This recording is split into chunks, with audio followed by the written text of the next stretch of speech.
Hello everyone, Randall Tausig, Blue Core Leadership. Welcome to another leadership lesson from the Cockpit. And last month I had a great interview with Mina Lucks, CEO, visionary, co-founder of Synergy Design and Construction, and we talked about obstacles. If you haven't seen that video, please go back and look at it. I think you're going to enjoy it. Today we're going to move into part two, which is about pivoting. When to pivot, when not to pivot. What are some of the triggers? Very important in business, equally as important in aviation.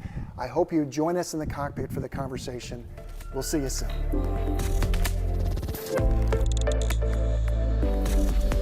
So we've been talking a lot about how obstacles are things that we either can predict or we can't, but one way or another we got to find a way to get around them, get over them, whatever. And we've got that in flying, we got that in our businesses. But it's interesting sometimes when we've got a big obstacle, there's a point where we have to decide whether we need to pivot, and there has to be a decision. An example today, my colleague, Gabe Muller, was flying his very similar airplane from Florida back up to Virginia, and I'm doing the opposite. And he had an airport that he was going to land at, and somewhere during the flight, I haven't gotten all the details, he was not comfortable with the weather situation at the airport he was going to land at. So he decided to divert, and a divert is a pivot in aviation where we say we're diverting, and we actually tell air traffic control we're diverting to XYZ airport. That's a big pivot, and then everything now is focused on that new decision. Yeah. In business, well, you've had some big, we talked about a big obstacle. Yeah, we did.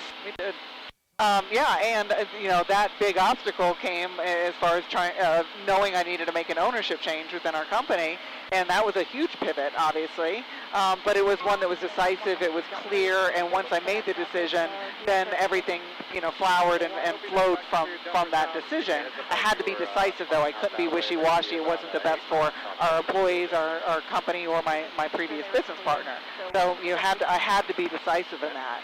And then after that pivot, all of a sudden I'm thinking of, my sales and marketing background. Like I said, I'm like, you know what? After 15 years and making this large pivot, I need to also rebrand. And there was part of my head trash. I thought, oh my gosh, well, people think that's too much change at one time.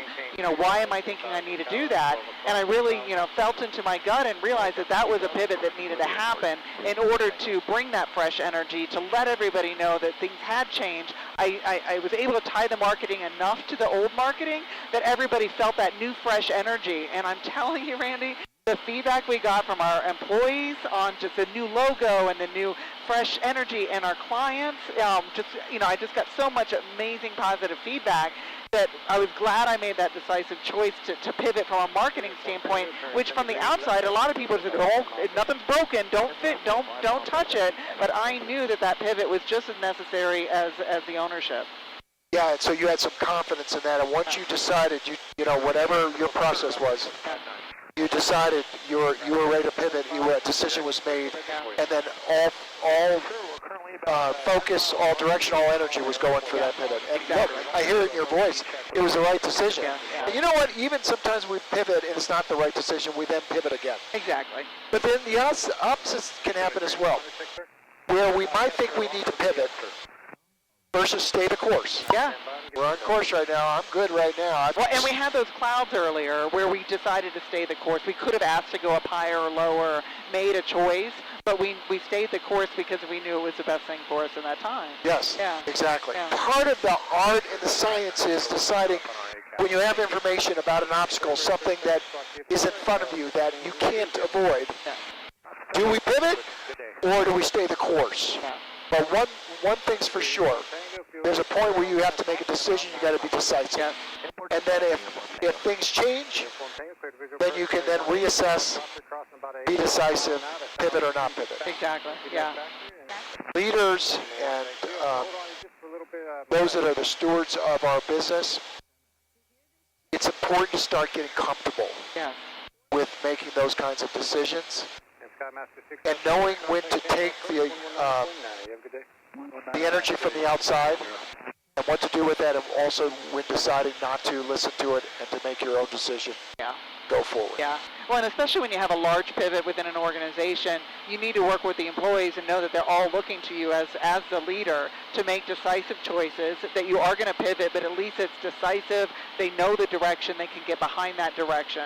When you are kind of wishy-washy and can't make those decisions, be it maybe a personnel, maybe there's somebody who's underperforming and everybody kind of knows it. They're looking for you to make that pivot and make that choice. It might be a hard choice, but they know that it's going to be best and for the health of the company, and then that brings everybody even closer. And that's what I had to go through once I did the pivot. There were some personnel changes that were not easy to make, but I knew that by trimming, you talked about trimming today a little bit. Yeah, we trimmed to keep the airplane on path. Yeah, yes. yeah. So there's a little bit of trimming that happened as this whole transformation happened, and we're better for it. And those people that have moved on to bigger and better things as well. So it always works out in the end. And also, I believe that us pivoting, either small micro movements or large ones, and they're learning from us. So that allows them in their own job and their own job responsibilities to say, oh, I've got freedom and a little bit of movement to pivot here and make a decision that might be the best thing for the customer without checking in,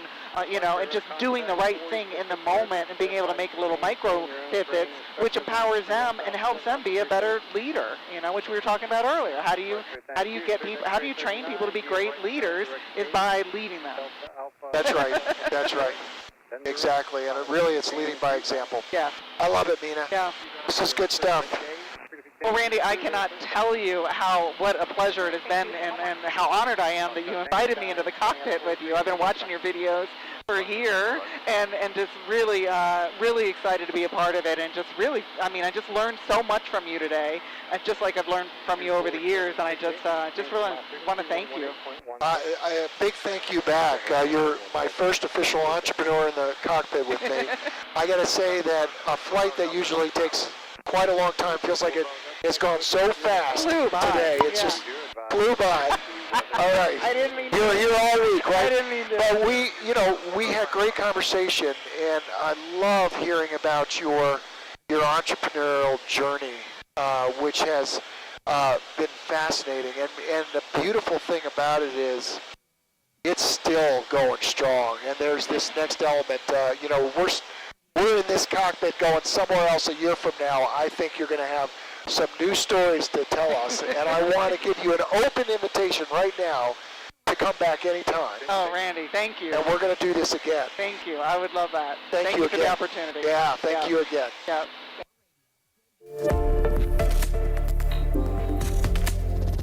Charlie Delta, left turn near discretion, Alpha to the ramp, my frequency. Have a great night. Okay, left turn here, Alpha to the ramp will stay with you. You have a good night as well. Thanks.